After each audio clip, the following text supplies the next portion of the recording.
So good morning. Nandito kami ngayon sa bayan ng Upper Santo Niño, Mahayag, Zamboanga del Sur. Barangay pala ito, no? Barangay pala, hindi pala bayan. So magbibisitahin namin ang ilan sa mga napabahayan namin dito sa Upper Santo Niño, Mahayag. So dito na po kami ngayon, on the way na. Kasama ko sila Vendor TV Vlog. Ay po. Si Jason Katambay. Hello, shout out. Si Nelsie Buliskas Panpulungan. At si Ate Iris. Hi, good morning. Punta na kami po sa pabahay namin. Pabahay namin. Oh! Ano? Ano? Ano, ha? Ano na? Ano? Baka? Baka, ka ba? dyan ka lang. Wala pa naman ang kaming Dili ka ulam. napit pa. Naungki din. Ah, giusok mo po rin siya. Ano? Lalalala. Ano? May basing mo ko na. Ang PC.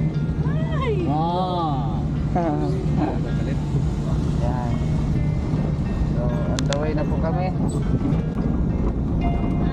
Ayan, sinundan po kami ng puting van. Sinundan kami ng puting van. Huwag kang magpatuloy-tuloy, ha. Wala kaming tuloy dala. Wala kaming isdang tuloy dala, ha. Baka mabangga mo kami, mahal yung sasakyan ko. Bakit mahal? Kasi pag mabangga mo yan, PWD ang sakay, doble.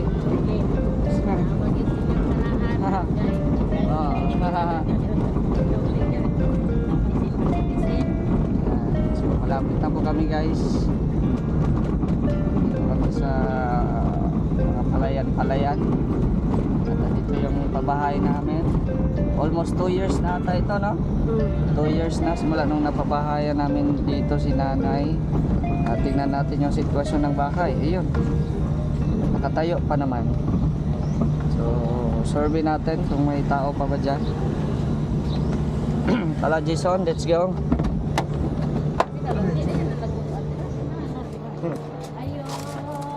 Natin kung may tao pa ba. Ayo. Tao pa ba rito? So 2 years na po ito mula nung pinatayo natin dito yung pabahay. Wala tao? Walang tao? Dili sa kapitbahay nila wala? Ayo. Walang tao din kapitbahay. Gimo din yung budiga doon. Oh no! Hindi mong budiga, so wala nang ano. Sino yung nagsulok? Wala nang tao dito. Saan may-ari? Wala ay, wala. Gihimo na lang budiga. Tambak.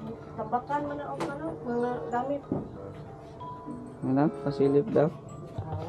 Masilip na to. Hindi daw. Hindi masilip. May mga gamit pala din pala dyan sa loob. Hindi man yung budiga. Yung mga gamit ni nanay siguro. Hindi, kat mga termos mo na Mga pa. ano? Ganun. May mga gamit sa loob. Hindi mauklab tong bintana dito, no? So ito yung ano pabahay natin 2 years ago. Alas, Malili siya ko. may butas dito. Yan kung maklaro. Yun. Anong meron? Yun oh. Yan oh, tingnan mo sa camera. Yan oh. Asan ba? Nara, madali ni camera na yun. Yan oh. Ay, klaro. Ay, may May mga mga bang. gamit. Oh. Yung pa yung gamit, mga gamit. So wala na pala to. Hindi na pala to tinirhan. Nasaan kayo may-ari? Baka bumalik na naman doon sa ano oh. Sa dati ng ano. Bakit may nilatang baka diya doon? Buto ng baka. Wala man to. Kahoy pala. Oh, parang ganito lang din dol yung design pa sa ano. ba? Yan, Nara. Ano ba? Nanira siya. Yan. Sayang tong bahay na ito, walang tao. Ito yung pabahay namin.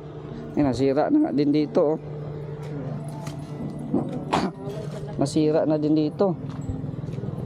So ito yung pabahay natin 2 years ago. Dito po sa tabing kalsada lang po ito. So isang senior citizen po ito na may mga apo, no? At baka bumalik na naman sila sa dati doon, no? So Ang purpose kasi namin dito ay yun, pag nauwi ako binabalikan ko talaga itong mga pabahay ko. So pero alamin natin sa may-ari dito ngayon kung bakit na hindi na niya tinirahan yung kanyang bahay. Tara po, samahan niyo po kami doon. Malapit na po kami sa dating tinitirhan ni Nanay Wilma. Ayan. Tingnan natin kung andito ba siya. Dating tinitirhan at alamin natin kung bakit hindi niya tinirhan yung ating pinapagawang bahay.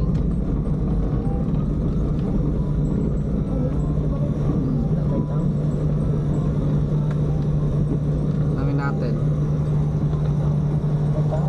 Padlock man. Ha? Sila.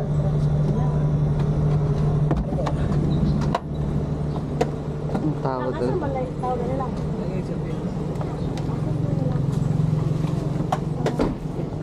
Lakaw sila? Dugay na nilang? Ayan. Bago pa? Ano sila? Saan daw sila? Kagayan daw doon. Pero dire na sila nagpuyo, wala na sila dito. No. Asan na lang sila? Kagayan. Wala na sila namayo dire. Wala na sila namayo dire. Hindi, bumalik sila dito pero ngayon nasa Cagayan daw sila. Ayan, no? Ha? So, inano na din. Ito yung ni-renovate niya. Instead na pinabahayan siya, bumalik siya dito. Yung barong-barong na bahay.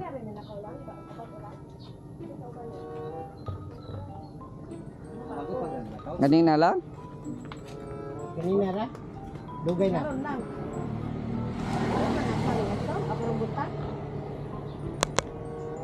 Ay, katong pag-graduate siguro sa anak niya. Wala na sila dire namuyo. Ikaw lagi itong bakasyon. Pero dire na sila natulog. So dito pala sila natutulog. Yung bahay doon napabayaan na. At gusto kasi ni nanay na parang dito na lang sila lagi. May pako. Wala na putahan dari. Wala may atang ano dyan? Wala na may sulod ang balay. Ha? Wala may mga sulod. Walang laman yung bahay? Wala ito nakuha dito itong niya mga gamit, gibutang. Oo, tuwalik to. Ito mga gamit niya, dihako.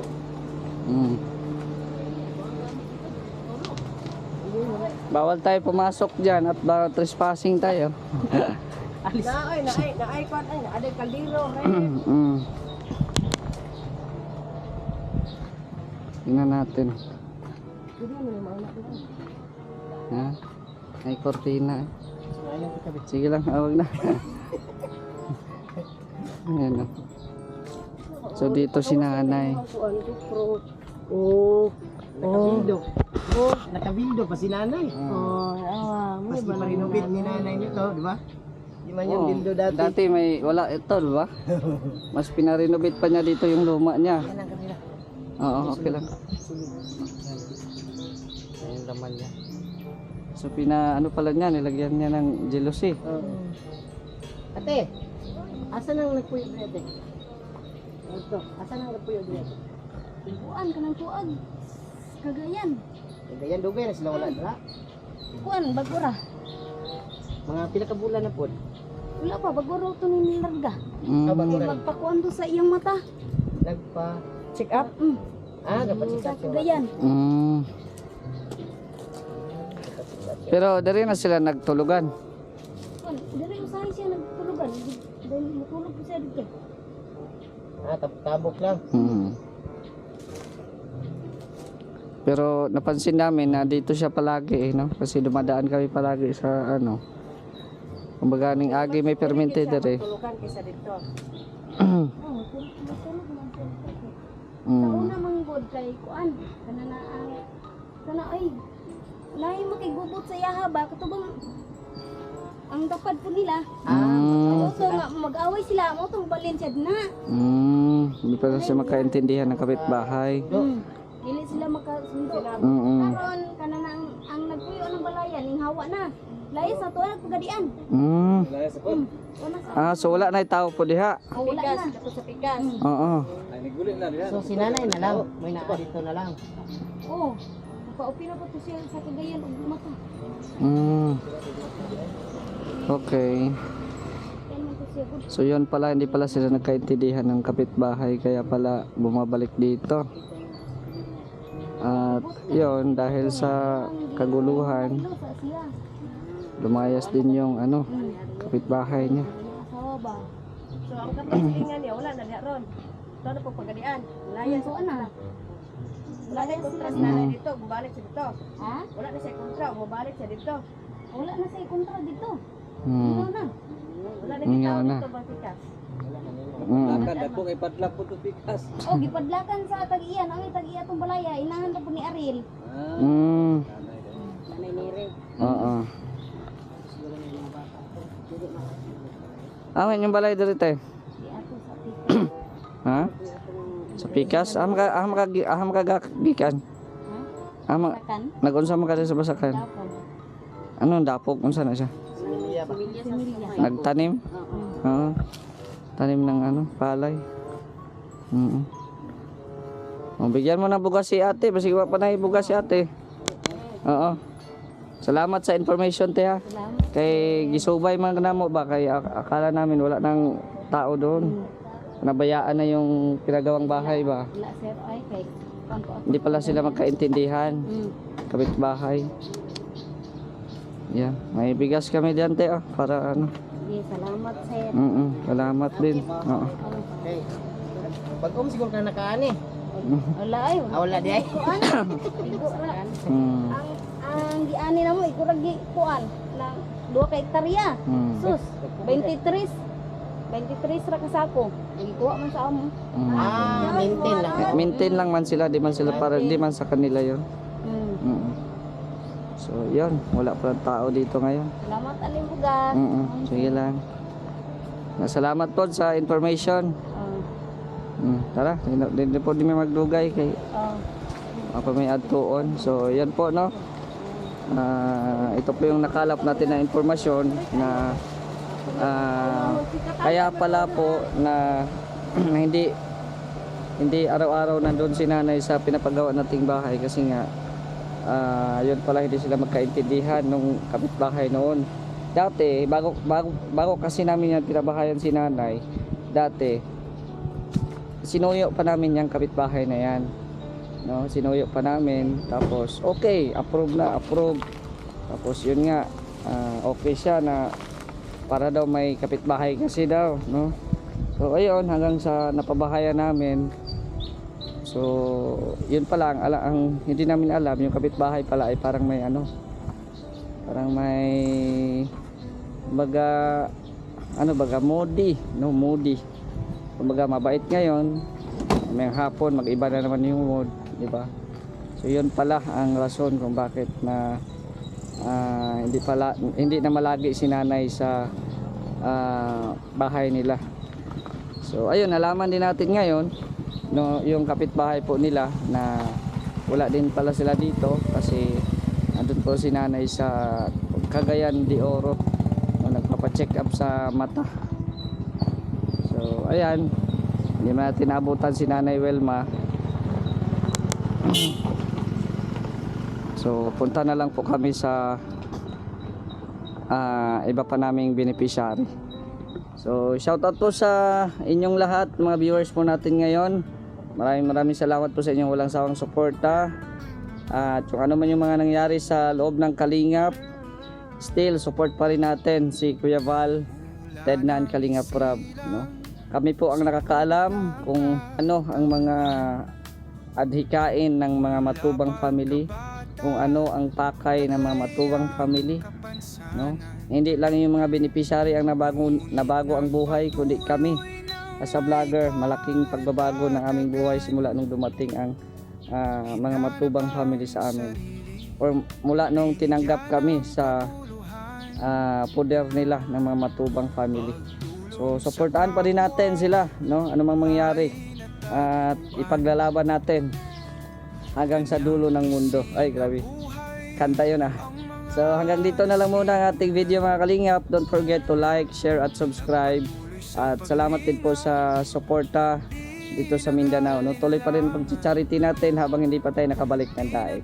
So hanggang dito na lang. It's me Mr. J, the PWD. Taong may kapansanan pero may pangarap sa buhay. God bless and thank you so much. Siya'y dapat hangaan, isang inspirasyon, karapat-dapat na sundan. Mr. J, the PWD, patuloy sa paglingap.